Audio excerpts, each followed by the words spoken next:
Қайырлы күн. Сіздермен таңғы асқа сырники әзірлейміз. Өте аз ингредиенттерден тұрады және әзірленуі өте оңай. Менің YouTube каналымнан әртүрлі тағамдардың рецептілерін таба аласыздар. Сол үшін каналыма жазылуды және қоңыраушаны басуды ұмытпаңыздар.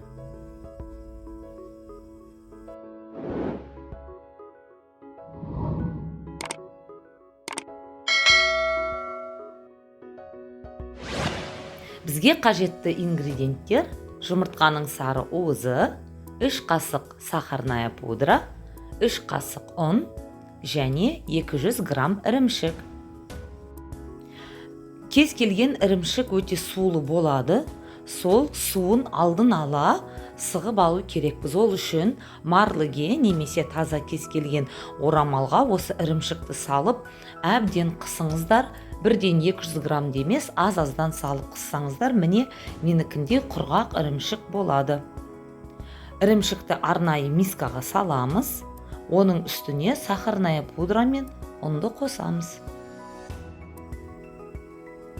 Ал енді үстіне сары уызды қосып, барлығын бірге толық араластырып шығамыз.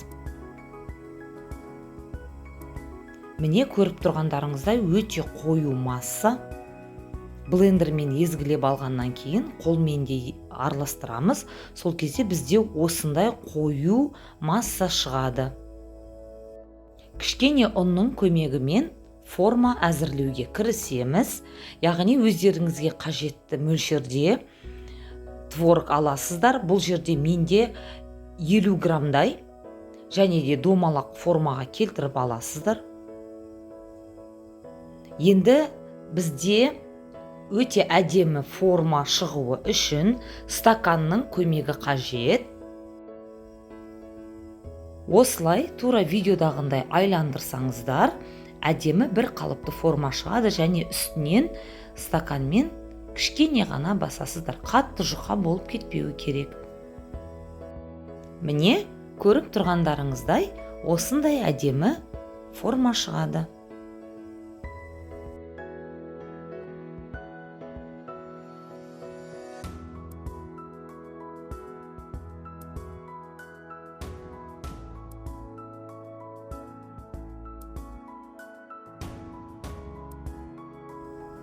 Үстінен басамыз. Сырники қатты жұқа, қатты қалыңда болмау керек. Оны пісірген кезде ол тағы да көтеріледі. Енді сары майға немесе сұйық майға өз қалауларыңыз бойынша қызып тұрған табаға сырникиді салып 5 минуттан қуырасыздар. Баяу отта қақпағын жауып пісіреміз. Ортасы сұйық болмай, қатты болып пісуі керек.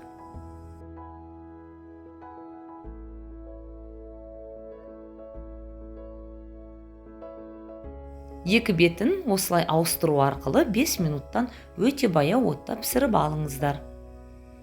Сырники дайын болған кезде оны балмен немесе қаймақпен ұсынуға болады. Және де тура осы рецепт бойынша морозильникке қатырып қойсаңыздар, дайын тұрған сырникиді таңғы асқа пісіре саласыздар.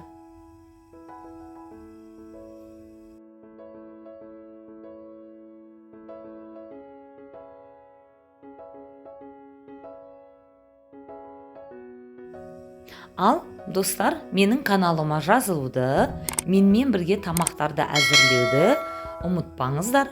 Қоңыраушаны басып, жаңа рецепттермен танысып отырыңыздар. Сырникидің рецепті осы. Менімен бірге әзірлеңіздер. Ас болсын.